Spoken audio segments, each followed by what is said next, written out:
Hello students, नमस्कार। GK with नंदन शर्मा की इस ऑफिशियल यूट्यूब चैनल पे आप सभी का हार्दिक अभिनंदन। आज की इस क्लास के अंदर हम लोग एक बहुत ही महत्वपूर्ण टॉपिक करने जा रहे हैं। जैसा कि लास्ट क्लास में हमने बाबर को कंप्लीट किया था और देखा कि बाबर ने कैसे भारत पे अभियान किया और कैसे भारत पर विजय हासिल करी। लेकिन अपन ये किया कि 1530 के अंदर बाबर की क्या हो चुकी थी, डेथ। और इसकी डेथ के बाद इसी का बेटा हुमायूं वो क्या बनता है, राजा। तो आज हम हुमायूं का कार्यकाल देखेंगे और यहां से अपने को एग्जाम में बहुत सारे इंपॉर्टेंट क्वेश्चन बनते हैं। तो चलिए शुरू करते हैं। तो आपने क्या देखा कि 1530 के अंदर 1530 के अंदर बाबर डाइट। ठीक है, बाबर डाइट। बाबर की डेथ हो चुकी थी 1530 के अंदर। और हमने देखा कि बाबर की ऑटोबायोग्राफी का नाम क्या था, तुजुक बाबरी, यानी बाबरनामा भी कहते हैं उसको। और ये अगर बात करें तो चगताई भाषा या तुर्किश भाषा में लिखा गया था। और बाबर को ही अगर बात करें प्रिंस ऑफ कहा जाता है, बायोग्राफर्स, ठीक है, बायोग्राफर्स का युवराज कहा जाता है बाबर को। बाबर के मरने के बाद अब ये चर्चा चली कि नया जो बादशाह किसको बनाया जाए। ठीक है, काफी कुछ, क्योंकि देखो अगर बात करें तो बाबर के मरने के 4 दिन बाद कोई भी सिंहासन पे नहीं बैठा था और ये चर्चा चल रही थी कि नया बादशाह किसको बनाया जाए। फिर फाइनली ये फाइनल हुआ कि नया बादशाह बनाया जाएगा बाबर के सबसे बड़े बेटे, जिसका नाम क्या है, हुमायूं। तो आज हम जो है कंप्लीट करेंगे 1530 ईस्वी के अंदर हुमायूं ये राजा बनता है। ठीक है, और इसका कार्यकाल दो भागों में विभाजित रहता है। नंबर एक, 1530 से लेकर ये 1540 तक राज करता है। ठीक है, ये आगे देखेंगे कि कैसे कैसे इसको भारत से बाहर भगाया गया। 1530 से लेकर 40 तक राज करेगा और 1555 से लेकर 1556 तक राज करेगा। और बीच के जो 15 साल है ये निर्वासित यानी भारत से बाहर ये क्या करेगा, व्यतीत करेगा। बहुत इंपॉर्टेंट टॉपिक है, बहुत बार एग्जाम में पूछा जाता है। सबसे पहली बात, अगर आप बात करें बाबर का जो बर्थ हुआ, बाबर का जो जन्म हुआ वो 1508 ईस्वी के अंदर हुआ। ठीक है, पहला क्वेश्चन आता है कि बाबर का जन्म कब हुआ, इसका हुमायूं का जन्म कब हुआ, 1508 ईस्वी के अंदर हुआ। और हुमायूं का जन्म हुआ कहां पे, आप सभी जानते हैं सर कि हुमायूं का जन्म हुआ काबुल के अंदर। ठीक है, हुमायूं का जो जन्म हुआ ना 1508 ईस्वी के अंदर हुआ। और कहां पर हुआ, तो आपने बताना सर इसका जन्म हुआ काबुल के अंदर, काबुल। अच्छा, इसके नाम का मीनिंग क्या है, इसके नाम का मीनिंग क्या है, हुमायूं नाम का मीनिंग है फॉर्चुनेट यानी भाग्यशाली। हालांकि ये बंदा भाग्यशाली नहीं था, क्योंकि पूरे जीवन ये ठोकरे खाते ही बिताया था इसने।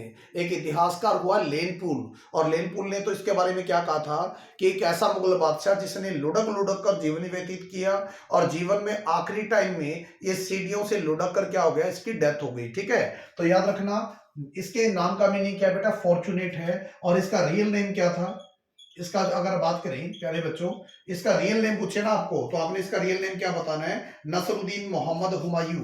ठीक है, नसरुद्दीन नसरुद्दीन मोहम्मद हुमायूं,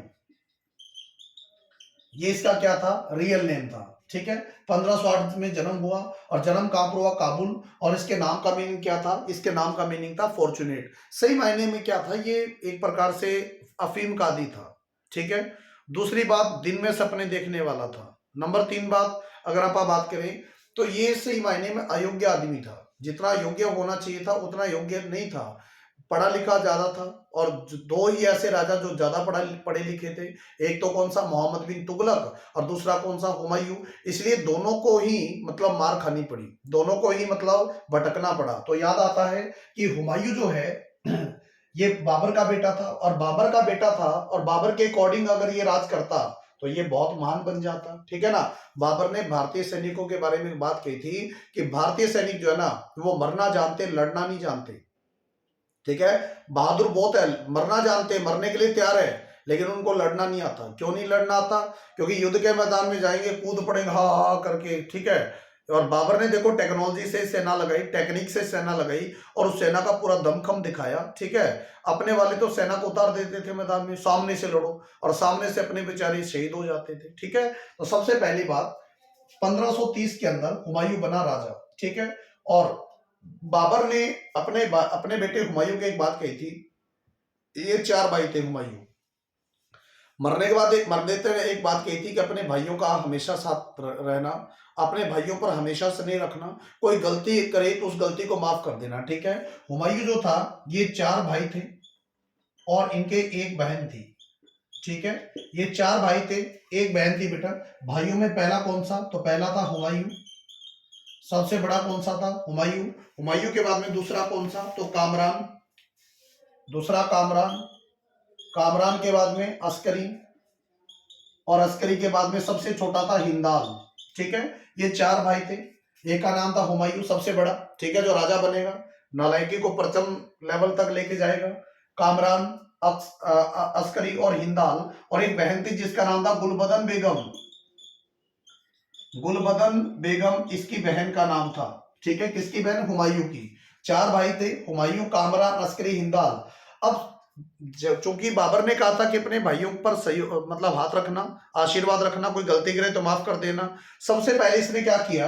हुमायूं ने राजा बनते ही राज्य का बंटवारा कर दिया, ठीक है। दिल्ली आगरा अपने पास रख लिया, दिल्ली और आगरा ये अपने पास रख लिया, ठीक है। और दिल्ली आगरा के बाद में काबुल कंधार दे दिया कामरान को, ठीक है। काबुल और कंधार, काबुल और कंधार ये किसको दे दिया? ये दे दिया कामरान को। सांबल, ठीक है, एक जगह है सांबल, सांबल दे दिया किसको बेटा? अस्करी को। और हिंदाल को क्या दे दिया? हिंदाल को दे दिया मेवाड़, ठीक है। हिंदाल को जो अलवर या मेवाड़ दे दिया, ठीक है। इस तरीके से सबसे पहले ही गलती हुमायूं ने क्या करी? अपने राज्य का बंटवारा कर दिया। और इसके भाई तो पूरे नालायक थे, चौथे दिन आके इसके खिलाफ बगावत कर देते और हुमायूं क्या कर देता? इनको माफ कर देता, ठीक है। अगर राजा ने पराक्रमी बनना था, बाबर ने देखो भारत में जितने अटैक किए, हर अटैक के बाद इसने खून खराबा किया, ठीक है। उसके मन में दया भाव नहीं था, लेकिन हुमायूं के मन में दया भाव था, जो उसके विनाश का कारण बना। सबसे पहले तो इसने मतलब राज्य का बंटवारा कर दिया। उसके बाद में इसने पहला अभियान 1521 में अपना पहला अभियान, अपना जो फर्स्ट अटैक किया, पहला अभियान किया, वो किया कालिंजर फोर्ट पे, ठीक है। मालवा में यानी कि मध्य प्रदेश में कालिंजर फोर्ट है, और कालिंजर फोर्ट का राजा था रुद्र प्रताप देव, ठीक है। कालिंजर का जो राजा था रुद्र प्रताप देव, ठीक है। कालिंजर का जो राजा था रुद्र प्रताप देव था। और कालिंजर पर इसने क्या किया? अपना पहला अटैक किया 1531 के अंदर। और मेरे प्यारे बच्चों, जब कालिंजर पर अटैक किया ना, तो कालिंजर के किले को जीत नहीं पाया, लेकिन इसने कालिंजर के किले को घेरा डाल लिया। अच्छा, घेरा डालने से क्या होता है कि उस किले के अंदर जो मतलब रूटीन में जो चीजें चाहिए ना, उसकी सप्लाई रुक जाती है। और सप्लाई रुक जाने से क्या होता है कि वहां का जो राजा बाद में क्या करता है? आपके साथ संधि करता है, आपके साथ समझौता करने पे मजबूर हो जाता है, ठीक है। आपके सामने घुटने टेक देता है। कालिंजर का जो अभियान हुआ ना, एक बात ध्यान में रखना, कालिंजर का जो अभियान हुआ, इस अभियान की खास बात क्या थी? इस अभियान के अंदर हुमायूं जो था ना, उसको मतलब उसने उसको घेरा डाल लिया कालिंजर फोर्ट को। और जब यूं की जीतने ही वाला था, तो रुद्र प्रताप देव ने क्या कर ली? संधि कर ली, ठीक है। संधि कर ली और समझौता कर लिया, ठीक है। और यहां से काफी सोना वगैरह लूट लेकर, संधि के रूप में जो मिला था वो लेकर, हुमायूं क्या हो गया? वापस अपने आगरा की तरफ चल पड़ा, ठीक है। और ये सबसे बड़ी गलती थी, इसको चाहिए था कि वहां पर उस पर राज करता, ठीक है ना, उसको अपने अधिकार क्षेत्र में मिलाता, ताकि सारा का सारा एरिया इसके अंडर आ जाता। लेकिन इतना दिमाग थोड़ी ना काम करेगा इसका। तो इसका पहला अभियान क्या था? तो पहला अभियान था कालिंजर पर इसने क्या किया? अटैक किया। हाँ जी, तो इसने अपना पहला अभियान जो किया कालिंजर फोर्ट पे किया। और कालिंजर का राजा कौन था? रुद्र प्रताप देव। और रुद्र प्रताप देव ने इसके साथ संधि कर ली, और ये सोना लेकर वापस मतलब अपने आगरा की तरफ आ गया। इसके बाद में 1532 के अंदर अब इसके 3 बड़े दुश्मन थे। एक तो गुजरात के अंदर बहादुर शाह, एक अगर आप बात करें बंगाल के अंदर महमूद लोदी, जिसको घाघरा के युद्ध में जो मतलब बच गया था। और एक बिहार का जो शासक था शेर शाह सूरी, जिसका नाम था शेर खान, ठीक है। ये उसके 3 बड़े दुश्मन थे। 1532 के अंदर एक युद्ध लड़ा गया जिसको बोला जाता है बैटल ऑफ दोहारिया, ठीक है। बैटल ऑफ दोहारिया एक युद्ध लड़ा जाता है 1532 ईस्वी के अंदर, और इस युद्ध का नाम क्या है? Battle of Dohariya. और प्यारे बच्चों, ये युद्ध लड़ा गया किसके बीच में? ये युद्ध लड़ा गया हुमायूं और किसके बीच में? ये महमूद लोदी के बीच में लड़ा गया। और महमूद लोदी कौन था? ये अफगान था। और किसका भाई था ये भाई था इब्राहिम लोदी का। और इब्राहिम लोदी कौन था? कि जो पानीपत का पहला युद्ध लड़ता है ना बाबर के साथ, वो कौन था? इब्राहिम लोदी था। तो 1532 ईस्वी के अंदर बैटल ऑफ दोहारिया लड़ा गया हुमायूं और इब्राहिम लोदी के बीच में। और फाइनली हुमायूं क्या करता है? डिफीट करता है लोदी को, ठीक है, डिफीटेड एंड किल्ड, ठीक है, डिफीटेड एंड किल्ड। फाइनली क्या करता है? इसको डिफीट कर देता है और अपने एक दुश्मन को खत्म कर देता है, मार देता है, जिसका नाम है महमूद लोदी। यहां तक तो बात ठीक है कि महमूद लोदी जो है इसको मार दिया, लेकिन इसको सबसे बड़ा खतरा किससे था? शेर खान से था। बिहार का जो शासक शेर खान, इससे सबसे बड़ा खतरा था। और शेर खान कहां पर था उस समय? वाराणसी के पास एक चुनारगढ़ फोर्ट है, चुनार फोर्ट, जिसको चुनारगढ़ का किला कहा जाता है, उसमें था, ठीक है। तो फिर क्या था? भाई साहब ने तो चल पड़े उधर, और भाई साहब उधर कहते हैं कि जाके आप अटैक करते हैं चुनारगढ़ फोर्ट पे। तो 1532-33 के अंदर, 1532-33 के अंदर first attack on Chunargarh fort, Chunargarh fort पर पहला अटैक करता है कब? 1532-33 ईस्वी के अंदर। कौन? तो आपने बताना सर, हुमायूं। और चुनारगढ़ फोर्ट पर घेरा डाल लेता है, चुनारगढ़ जो फोर्ट है उसको घेरा डाल लेता है। और उस फोर्ट के अंदर कौन था? उस फोर्ट के अंदर था शेर खान, जिसको शेर शाह सूरी कहा जाता है। और वो गढ़ बहुत मतलब मजबूत है, बहुत स्ट्रांग है वो किला, और बार बार तोपों का इस्तेमाल करता है, लेकिन उस गढ़ को जीतने में असफल हो जाता है हुमायूं। लेकिन इसने क्या किया? उस गढ़ के मतलब घेरा डाल लिया। अब आपको मैंने बताया कि जैसे मतलब किसी किले को घेरा डाला जाता, उसमें रसद सामग्री की कमी हो जाती, उसमें जो रूटीन में सामान चाहिए उसमें कमी हो जाती, और वो जो राजा था बाद में संधि करने को मजबूर हो जाता था। यही किसके साथ हुआ? शेर खान के साथ हुआ। जैसे किले पर कब्जा किया ना, किले के चारों तरफ घेरा डाल लिया और अंदर किले में सामान की कमी होने लगी, तो शेर खान ने क्या किया? संधि कर ली। किसके साथ? शेर खान ने संधि कर ली। किसके साथ? ये संधि कर ली बेटा हुमायूं के साथ, और अपने बेटे को हुमायूं के दरबार में भेज दिया। और ये कहीं ना कहीं बड़ी गलती थी हुमायूं की, क्योंकि हुमायूं का सबसे बड़ा दुश्मन था शेर खान। लेकिन हुमायूं तो क्या था, कोई उसके सामने आ जाता उसको माफ कर देता था, ठीक है, छोटी सी जीत का बड़ा जश्न मनाया करता था। यानी इसके अंदर बहुत सारी कमियां थी। तो यानी सबसे पहली बात, 1532-33 के अंदर पहला अटैक हुआ चुनारगढ़ फोर्ट पे, और इसने किससे संधि कर ली बेटा? संधि कर ली शेर खान से। और अपने बेटे को शेर खान ने क्या किया? हुमायूं के दरबार में भेज दिया। यहां तक सभी को समझ आया? अब इसके बाद हम लोग आगे बढ़ते हैं। 1530 में बाबर की डेथ होती है, 1530 में हुमायूं राजा बनता है। हुमायूं का राजा जो है दो पार्ट में बना, 1530 से लेकर 40 तक राज किया, और 15 साल वो निर्वासित जीवन व्यतीत करता है भारत से बाहर, और 1555 से 56 के बीच में फिर वो राज करता है। और 1556 के अंदर दिल्ली के अंदर एक बात करें, दीनपना नगर था, और दीनपना नगर के अंदर शेर मंडल एक लाइब्रेरी थी, उस लाइब्रेरी से वो गिर के पौड़ियों से लुढ़क लुढ़क कर उसकी डेथ हो जाती है, ठीक है। 1508 में जन्म हुआ काबुल के अंदर, ठीक है। और इसका नाम का मीनिंग क्या है? फॉर्चुनेट। रियल नाम क्या था इसका? नसरुद्दीन मोहम्मद हुमायूं। और ये चार भाई थे, एक बहन थी, ठीक है। और इसके पिता का नाम क्या था? इसके पिता का नाम था बाबर, ठीक है। इसके पिता का नाम क्या था? बाबर। और माहम बेगम इसकी माता का नाम था। मदर कौन थी? इसकी मदर का नाम था माहम बेगम, मदर का नाम था माहम बेगम, ठीक है, माहम बेगम। और अपना मतलब राज्य चार भागों में बांट देता है। दिल्ली आगरा अपने पास रखता है, कामरान को काबुल कंधार दे देता है, अस्करी को सांबल दे देता है, और हिंदाल को मेवाड़ दे देता है। और इसकी एक बहन थी जिसका नाम क्या था? गुलबदन बेगम। और अपना पहला अटैक करता है कलिंजर फोर्ट पे, रुद्र प्रताप देव के साथ संधि कर लेता है, और जो कुछ उसको सोना चांदी मिलता है वो लेके वापस आगरा आ जाता है। 1532 में बैटल ऑफ दोहारिया लड़ा गया, और ये युद्ध हुमायूं और महमूद लोदी के बीच में लड़ा गया, और इस युद्ध के अंदर महमूद लोदी को हरा देता है और उसको मार देता है। 1532-33 के अंदर ही हुमायूं ने चुनारगढ़ किले का घेराव किया, ठीक है, पहली बार घेराव किया। और इस किले में मतलब जो शेरशाह सूरी था, और इसको क्या किया? इसने घेर लिया, लेकिन शेरशाह सूरी ने इसके साथ संधि कर ली और अपने बेटे को इसके दरबार में भेज दिया। इसके बाद में क्या हुआ वो ध्यान से पढ़ेंगे। हाँ जी, इसके बाद में प्यारे बच्चों, उधर जो गुजरात का शासक था वो था बहादुर शाह, ठीक है। गुजरात का शासक कौन था? बहादुर शाह। और बहादुर शाह ने मतलब काफी बार अटैक किया, काफी बार मतलब ये कोशिश करी राजस्थान को जीता जाए। और यहां तक तो एक कहानी आती है ना कि रानी कर्णावती मेवाड़ की शासिका थी रानी कर्णावती, माता कर्णावती, और कर्णावती ने राखी भेजकर हुमायूं से मदद मांगी थी बहादुर शाह के खिलाफ। ठीक है, तो लिखेंगे 1534-35 के अंदर, 1534-35 के अंदर हुमायूं हुमायूं अटैक ऑन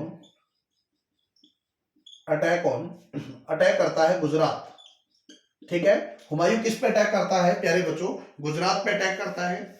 कौन? हुमायूं। और गुजरात के साथ साथ आप सभी जानते हैं सर, गुजरात के साथ साथ ये अटैक किस पे करता है बेटा? मालवा पे, यानी मध्य प्रदेश वाले एरिया को मालवा कहते थे। गुजरात और मालवा पे अटैक करता है। और फर्स्ट मुगल बादशाह जिसने गुजरात पे अटैक, गुजरात में गया, फर्स्ट मुगल बादशाह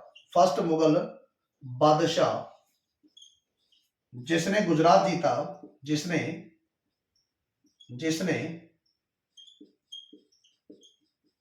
गुजरात जीता, पहला मुगल बादशाह जिसने गुजरात जीता, उसका नाम क्या था? उसका नाम था हुमायूं। ठीक है, अब 1534-35 के अंदर हुमायूं ने अटैक किया गुजरात और मालवा पे, और गुजरात के शासक जिसका नाम था बहादुर शाह, ठीक है, गुजरात का जो रूलर था उसका नाम था बहादुर शाह, इसको हराया। बहादुर शाह, इसको क्या किया? इसने हराया, यानी हुमायूं ने बहादुर शाह को हराया। कहां का शासक था? गुजरात का। गुजरात पर कब्जा किया, और गुजरात पर कॉन्कर करने वाला, गुजरात को जीतने वाला पहला मुगल बादशाह था कौन बेटा? हुमायूं। इसके बाद में वापस क्या हुआ, एक टाइम ऐसा आया कि जब उसका जो बेटा था शेर खान का, वो बेटा था किसके दरबार में? हुमायूं। और वो बेटा भागकर अपने बाप के पास वापस चला जाता है, और फिर हुमायूं को लगता है कि वापस अटैक किया जाए, क्योंकि अब खतरा और ज्यादा मंडराने लगा था शेर खान से। शेर खान एक सरदर्द बनता जा रहा था लगातार हुमायूं के लिए। तो 1538 के अंदर सेकंड टाइम अटैक करता है। किस पर बेटा? चुनारगढ़ फोर्ट पे सेकंड टाइम अटैक करता है कौन? हुमायूं। लेकिन इस बार शेर खान बिल्कुल तैयार था, और ये इस किले में रहता ही नहीं। ठीक है, जैसे ही इसको पता लगता है हुमायूं अटैक करने आ रहा है, तो ये क्या करता है? उस किले को छोड़कर वहां से भागकर निकल जाता है। और जैसे ही 1538 के अंदर हुमायूं चुनारगढ़ फोर्ट पर कब्जा करता है, ठीक है, तो वहां पर देखता है कि शेर खान तो पहले ही भाग चुका था, और ये वहां पर कब्जा करके ये अपनी छोटी सी जीत का बड़ा जश्न मनाया करता था। और इस किले के अंदर बहुत सारी शराब, बहुत सारा खाना पीने का सामान वो वहां पर पड़ा था। ठीक है, और ये वही पार्टी पे डूब गया, पार्टियों पे पार्टियां चलती रही, शराब पीता रहा। ठीक है, तो यानी, और ये सारा कुछ सोचा समझा, यानी शेर खान ने क्या किया था? ऑलरेडी यहाँ पर सामान छोड़ के गया था ताकि हुमायूं यहाँ रुके, और यहाँ पर रुककर इस जीत का बड़ा जश्न मनाए। ठीक है, और वो काम की तरफ भाग गया, बंगाल की तरफ। और कहा जाता है हुमायूं लगातार 38 से 40 दिन उसी किले में रहा और उस जीत का जश्न मनाता रहा। जैसे वो सामान खाने पीने का खत्म हुआ, अब हुमायूं को याद आई कि भाई साहब किस साइड गया है ये शेर खान, तो बोला गया कि बंगाल की साइड गया शेर खान। जैसे ही हुमायूं बंगाल की साइड जाता है, तो बंगाल में एक जगह है गोड़। ठीक है, बंगाल में एक जगह है गोड़, और गोड़ नामक स्थान पर जब ये पहुंचता है हुमायूं, तो इसने क्या देखा? गोड़ में लाशों के ढेर देखे इसने। गोड़ में ऑलरेडी शेर खान क्या कर चुका था? कत्लेआम करके निकल चुका था। लाशों के ढेर देखे इसने क्या किया? बंगाल के गोड़ नामक स्थान पर लाशों के ढेर देखे, और इसी वजह से इसने गोड़ का नाम बदला, और गोड़ का नाम बदलकर क्या किया? जनताबाद किया। ठीक है, गोड़ का नाम बदलकर जनताबाद कर दिया। ठीक है, जनताबाद गोड़ का नाम बदलकर कर दिया, और वापस अब वो किसकी तरफ? आगरा की तरफ चल पड़ा। लेकिन जब आगरा की तरफ बंगाल से वापस आता तो रास्ते में बिहार आता है, और सन 1539 के अंदर, ठीक है, 1539 के अंदर बिहार के अंदर बक्सर नामक जगह है। बिहार में बक्सर नामक एक जगह है, और बक्सर के पास एक स्थान है चौसा। और चौसा के पास दो नदियां हैं। एक नदी का नाम है करमनाशा, और एक नदी का नाम है गंगा। ठीक है, एक नदी का नाम है करमनाशा, एक का नाम है गंगा। ठीक है, और ये जो स्थान है दोनों नदियों के बीच में है। उस समय बारिश का दौर था, और रात को जहां ढलान थी, जहां पर नीचा एरिया था, वहां पर हुमायूं क्या कर तंबू लगा के, टेंट लगा के, अपना कैंप लगा के सो जाता है। ठीक है, अब ये सबसे बड़ा मौका था शेर खान के लिए, और शेर खान रात को अटैक करता है हुमायूं के ऊपर। और कहा जाता है अटैक इतना भयंकर था कि हुमायूं को आके उठाता उसका सेनापति कि अटैक हो गया, अटैक हो गया। अब हुमायूं को आव देखा ना था, ठीक है ना, अपने घोड़े पे चढ़ा और कूद गया गंगा नदी के अंदर, ठीक है। और गंगा नदी के अंदर कूद गया। तैरना इसको आता नहीं था, नालायक को तैरना आता ही नहीं था इसको, ठीक है। राजा का तैरना नहीं आ रहा। और कहा जाता है उस युद्ध के अंदर, इस बैटल ऑफ, यहाँ पर बक्सर में चौसा नामक एक स्थान पर युद्ध लड़ा गया जिसको बोला जाता है बैटल ऑफ चौसा।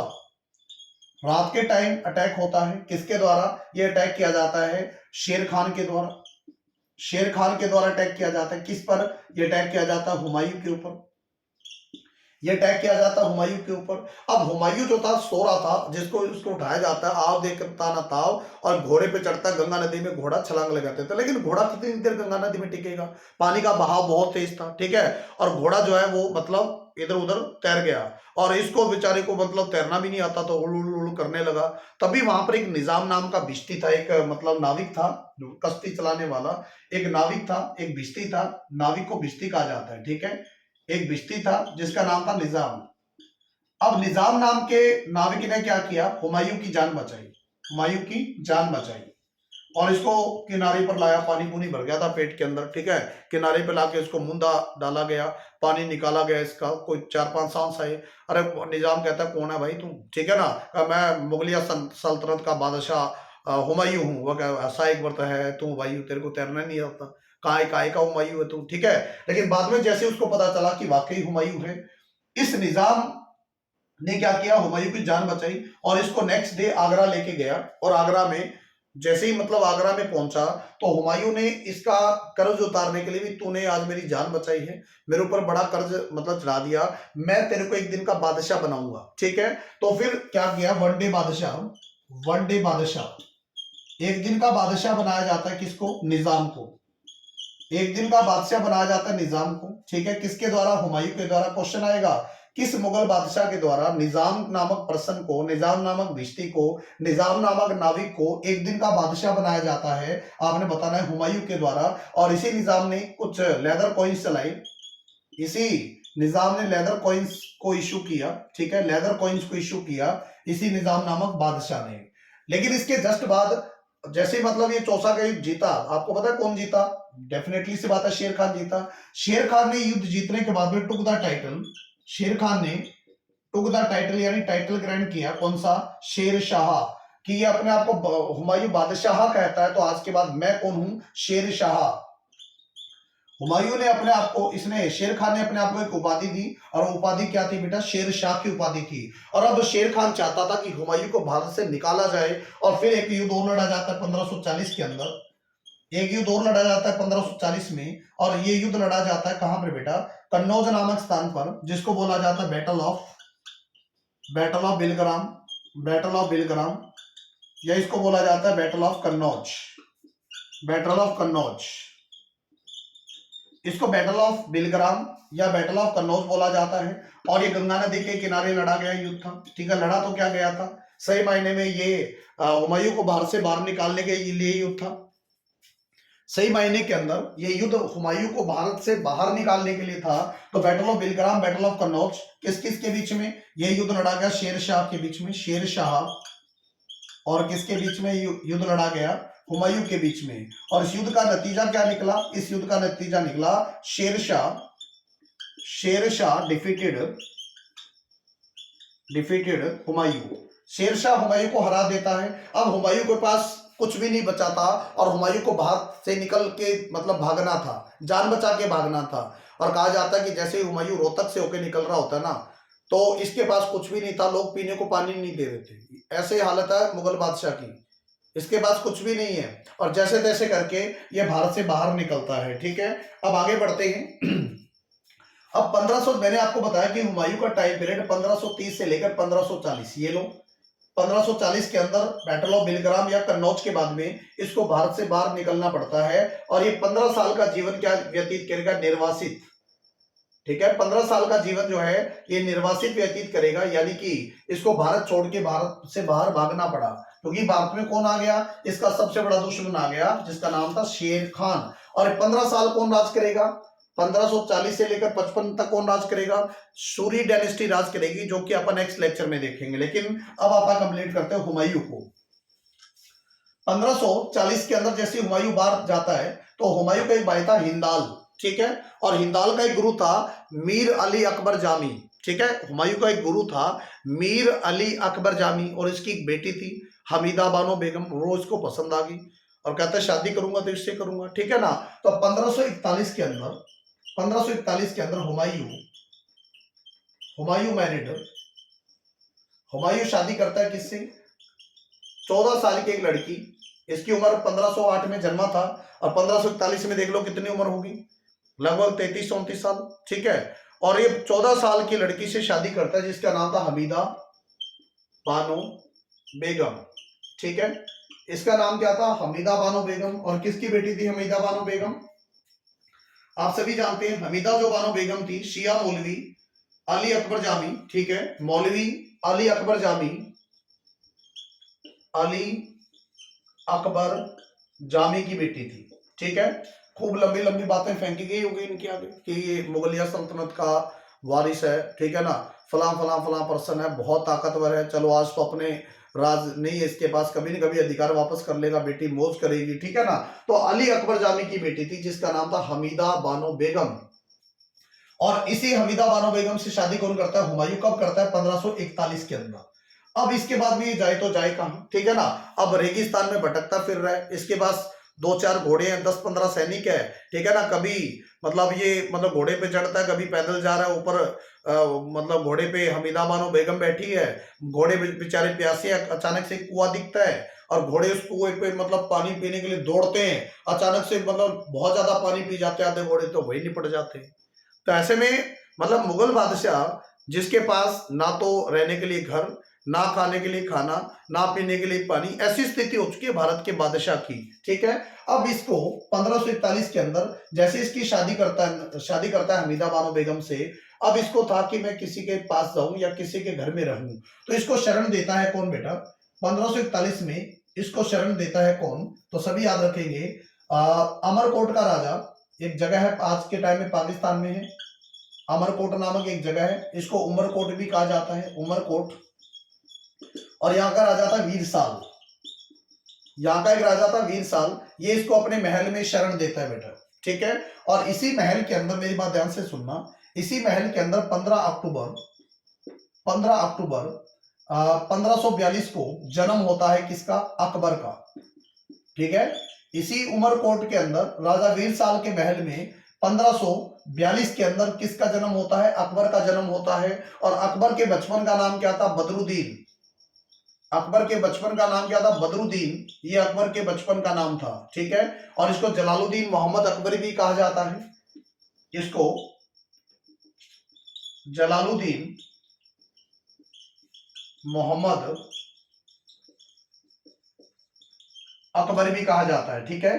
15 अक्टूबर 1542 को जन्म हुआ अकबर का, और अकबर के बचपन का नाम था बदरुद्दीन, माता का नाम क्या था? हमीदा बानो बेगम, पिता का नाम क्या था? हुमायूं, और जलालुद्दीन मोहम्मद अकबर इसको कहा जाता है। अब बेटा हो गया घर में, अब इसको ताकि मैं दोबारा से जो भारत की सत्ता को वापस में मतलब कंट्रोल में लूं, इसलिए यह क्या करता है, ये सिख गुरु श्री गुरु अंगद देव जी से आशीर्वाद लेता है, ठीक है। क्वेश्चन आता है कि सिखों के दूसरे गुरु श्री गुरु अंगद देव जी से किस मुगल बादशाह ने मुलाकात करी थी, आशीर्वाद लिया था? वो था हुमायूं, ठीक है। देखेंगे हुमायूं मीट्स श्री गुरु अंगद देव जी, सेकेंड गुरु थे सिखों के Angad Dev ji. Humayun meets Shri Guru Angad Dev ji and take blessings, और इनसे क्या लेता है बेटा? आशीर्वाद लेता है कौन? हुमायूं। और इसके बाद में 1545 के अंदर हुमायूं ने क्या किया? ईरान में चला गया और वहां पे कुछ राजाओं की मदद से इसने अपने भाई कामरान को मारकर काबुल और कंधार को जीता, काबुल और कंधार को जीता। और जीतने के लिए किसको हराया? काबुल और कंधार को जीतने के लिए कामरान को हराया, ठीक है, कामरान। और इसका भाई जो कामरान है अस्करी है, ये लगातार क्या करते थे? इसके खिलाफ विद्रोह करते थे, ठीक है, लेकिन ये बड़ा था और बार बार इनको बख्श दिया करता था। तो 1545 के अंदर काबुल और कंधार को जीता, और कामरान को निपटा दिया, कामरान को मार दिया। ठीक है, इसके और इसमें इसका सेनापति कौन बना? इसका सेनापति बना एक बड़ा ही वफादार आदमी जिसका नाम था बैरम खान। इसका सेनापति बना एक पर्सन जिसका नाम क्या था? बैरम खान। किसका सेनापति बना? ये हुमायूं का सेनापति बना। ये किसका सेनापति बना? तो आप सभी जानते हैं सर, ये हुमायूं का सेनापति बना। क्या नाम था इसका? बैरम खान था। इसके बाद में बात आती है 1554 के अंदर इसने जीता पेशावर। ठीक है, 1554 के अंदर इसने पाकिस्तान में एक जगह है पेशावर, आज के टाइम में पाकिस्तान में, उस समय तो पाकिस्तान होता ही नहीं था। 1554 में इसने पेशावर जीता और 1555 में इसने क्या जीता? लाहौर जीता। जैसे इसने लाहौर पेशावर जीतना शुरू किया, अब धीरे धीरे भारत की तरफ बढ़ने लगा, लेकिन उस समय भारत पे राज किसका था? सूरी डायनेस्टी का राज था। ठीक है, और 1555 के अंदर युद्ध लड़ा जाता है लुधियाना के पास में, जिसका नाम है battle of Machhiwara. Battle of Machhiwara लड़ा जाता है 1555 में। और बैटल ऑफ मच्छीवाड़ा किस किस के बीच में लड़ा जाता है? तो लिखेंगे बैटल ऑफ मच्छीवाड़ा लड़ा जाता है सूर डायनेस्टी की तरफ से लड़ा था ततार खान और एक था नसीब खान, इन दोनों ने लड़ा था। और हुमायूं की तरफ से किसने लड़ा था? ये युद्ध बेसिकली क्या था? सूर डायनेस्टी के बीच में और हुमायूं के बीच में था। ठीक है, लेकिन सूर डायनेस्टी का राजा खुद नहीं लड़ा था, इसके सेनापति ततार खान और नसीब खान लड़े थे। और हुमायूं की तरफ से कौन लड़ा था? बैरम खान लड़ा था, जो कि बहुत ही बड़ा कमांडर था और इसने शपथ खा ली थी कि मैं वापस हुमायूं को उसका राज्य दिलवा के रहूंगा। 1555 में बैटल ऑफ मच्छीवाड़ा हुआ, ततार खान नसीब खान ने युद्ध लड़ा। ठीक है ना, और इसमें जीत किसकी हुई? बैरम खान यानी हुमायूं की जीत हुई। इसके जस्ट बाद 1555 में एक युद्ध और लड़ा गया जिसका नाम है बैटल ऑफ सरहिंद। और ये युद्ध किसके बीच में हुआ? सूरी डायनेस्टी के आखिरी राजा जिसका नाम था सिकंदर सूरी। हर चीज को ध्यान से लिखना, मैं कुछ चीजें बोल के बता रहा हूं, आपने उसको नोट करना है। ठीक है, सिकंदर सूरी और किसके बीच में लड़ा गया? ये लड़ा गया हुमायूं के बीच में। सिकंदर सूरी और हुमायूं के बीच में लड़ा गया। इस युद्ध में जीता कौन? इस युद्ध में हुमायूं जीता। ठीक है, और हारा कौन? सिकंदर सूरी हारा। और फाइनली 1555 में दोबारा किसका भारत पे राज हो जाता है? दोबारा राज स्टैब्लिश कर लेता है हुमायूं। यानी 1555 के अंदर बैटल ऑफ सरहिंद को जीतकर हुमायूं वापस भारत पर अपना अधिकार कर लेता है। तो मैंने आपको क्या बताया था? ध्यान से सुनो सारे, मैंने आपको यह बताया था कि 1530 से लेकर 40 तक और उसके बाद में 1555 से लेकर 1556 तक हुमायूं राज करता है। अच्छा, 1555 में ये वापस अपनी गद्दी हथिया लेता है हुमायूं अपने वापस गद्दी हथिया लेता है। ठीक है, गद्दी अपनी वापस प्राप्त कर लेता है। ही इस्टेब्लिश अ सिटी, इसने एक शहर बसाया इन दिल्ली।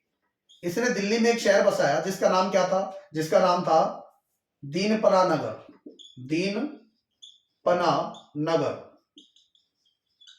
इसने दिल्ली में एक शहर बसाया जिसका नाम था दीनपना नगर। और इसी शहर के अंदर एक लाइब्रेरी थी जिसका नाम था शेर मंडल, जिसको शेरशाह सूरी ने बनवाया था। इसमें एक लाइब्रेरी थी, शेर मंडल लाइब्रेरी। ठीक है, 1556 के अंदर इसी लाइब्रेरी से उतर रहा था। ठीक है, इसके पौड़ियों से उतर रहा था और बड़े बड़े गाउन से पहने जाते थे ना उस समय राजाओं के द्वारा, बड़ी बड़ी सी मतलब वो पोशाक पहनी जाती थी, गाउन सा लंबा लटकता सा, उसमें इसका पैर अड़ जाता है, अकड़ जाता है और पौड़ियों से लुढ़क जाता है और जैसे नीचे गिरता है तो हुमायूं का काम तमाम हो जाता है। 1556 के अंदर शेर मंडल लाइब्रेरी में उतरते समय जो सीढ़ियों से गिरकर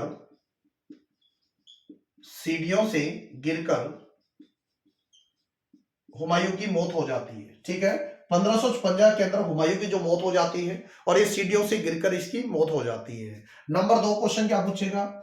ये जो पर्सन था ना हुमायूं, ये इसका नाम का मतलब था भाग्यशाली और ये बहुत ज्यादा विश्वास करता था, बहुत ज्यादा बिलीव करता था ज्योतिष के अंदर। ठीक है, तो क्वेश्चन आएगा ज्योतिष में विश्वास करने वाला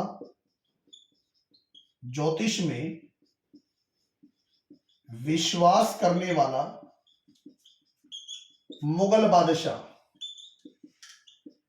ज्योतिष में विश्वास करने वाला मुगल बादशाह वो कौन था? हुमायूं।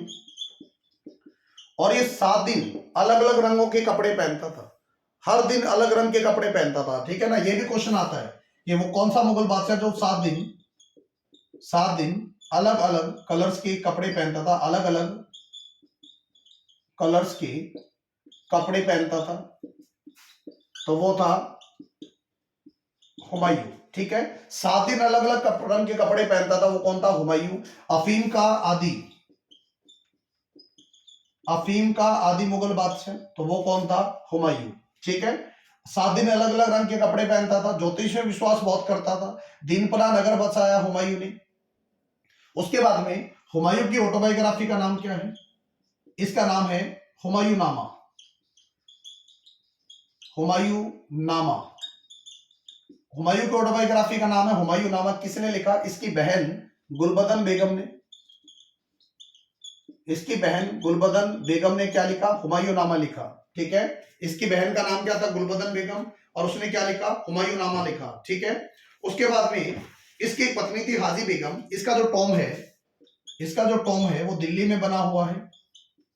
इसका जो टॉम दिल्ली में बना हुआ है, ये टॉम किसने बनवाया? हाजी बेगम ने बनवाया। हाजी बेगम कौन थी? इसकी वाइफ का नाम था।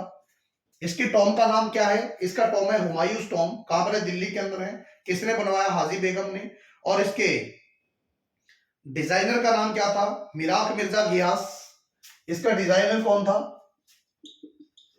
इसकी टॉम का डिजाइनर कौन था? तो मिराक मिर्जा, लिखेंगे मिराक मिर्जा घियास। इस टॉम को डिजाइन करने वाला था मियाक मिर्जा व्यास। और ये जो हुमायूं का जो टॉम है ना, याद रखना, हुमायूं टॉम ये पहला टॉम था मुगलों का, फर्स्ट मुगल टॉम। यानी इससे पहले भारत में किसी भी मुगल का टॉम या अगर बात करें तो मतलब मकबरा नहीं बना था। तो हुमायूं का जो टॉम है पहला मुगलों का टॉम था।